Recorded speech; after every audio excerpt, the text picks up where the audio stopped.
Hi, I'm Dr. Johnny.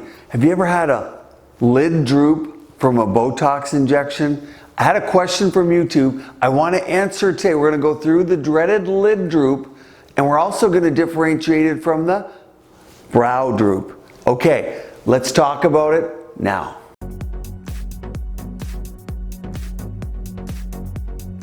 So the dreaded lid droop, that's when the eyelid droops from using neuromodulator like Botox, Dysport, Xeomin, and Jeuveau. Some people come into our clinics and they say, hey, how long does it last? And I always say, do you want it to be permanent?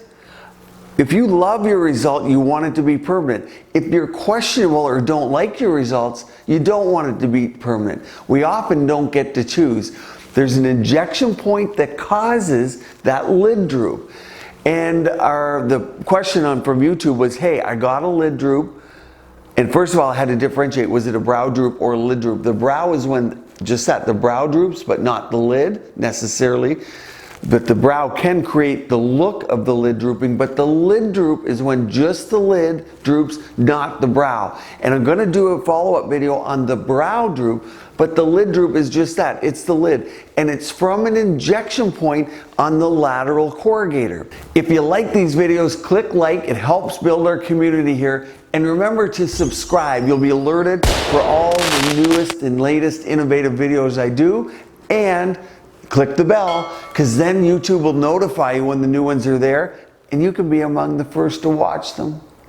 Now, the original Botox, some of the original Botox studies done in the 80s and 90s showed a rate of around 4%. That's very high. Most injectors, the majority never see a lid droop. And the reason is the rate is less than 1% now for a couple reasons. One is training. The other is it's caused from injection of the levator palpebral muscle. That's the one that holds up the eye. The injections done, a lot of people don't recall, but in the 90s, everything was a deep injection. We thought we had to get it in the muscle. Because of that, the tail of this muscle here, the corrugator, and here's an injection now. You can watch these injections in the frown being done, but you'll see the procerus, you'll see the medial corrugator, and when it comes to injecting the lateral corrugator, which is over here, you can see that this injection point is where the levator palpebral is. And when people were taught initially to inject the muscle, they injected deep here, above the pupil of the eye. So even if you stay a centimeter above the orbital rim, which people are taught now, but you inject deep, that increases your risk. People would say, don't sleep on your face, don't massage your face. All of those things were to make sure it didn't spread to that muscle. And when we injected deep, it was a deeper muscle, as you saw from the anatomy diagram. And so it was much more likely to get that muscle. So injecting superficial helps prevent that. We know we can inject superficial now because the tail of the corrugator becomes more superficial as it goes laterally. So it's staying a centimeter above the orbital rim. It is, of course, knowing that we can inject superficial. You don't have to be deep. And some people back then in 2000, I remember some people would say, hey, if there's a high insertion of that levator palpebral, meaning even though we stayed a centimeter above, but keep in mind we were deeper, so that wasn't helping us. But even if you stayed high, you'd get it. I believe it's because of the depth, but some people are thought to have a high insertion of that muscle so that they're more prone to getting it. But keep in mind, when people say, I have a droop from Botox, and Botox they use generically, of course, a lot of times it's a brow droop, and the reason is from doing the forehead. Everyone wants a super smooth forehead, but whenever you inject the forehead or the frontalis, there's only one thing you can do, no matter your pattern, and that's lower the brow.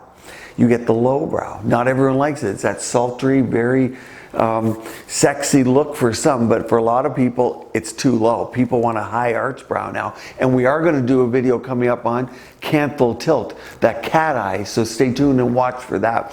I would say it's dose dependent. The average dose here is about 2.5. If you never have to inject it, if there's no pull from here, don't inject the tail. Don't inject what's not moving. The money is in the center anyway. That's what's lifting. It's potentially from a high insertion. Dilutions, while they play a role, I think most of us are using concentrated doses now. So we're not using, say, the 4 cc dilution unless we're doing underarms of toxins. So that hasn't been a big issue. But if people are still, and the odd time I'll go for training, and people are using that, if they're using those high dilutions, certainly spread of effect can play a role. But I see most people using 1 to 2 cc dilutions for their toxins, and that tightens it up quite a bit. The brow droop is different from the lid droop. Most people get the brow droop. Have you had one or the other? You can watch my other videos. I have videos on the brows and keeping the brows high, PDO threads on the brow, the lateral brow lift, and also the pitfalls of injecting the forehead. So watch those. I hope that helps. Thanks for joining me in this video for the lid droop. Keep your skin and body beautiful, healthy, and vibrant.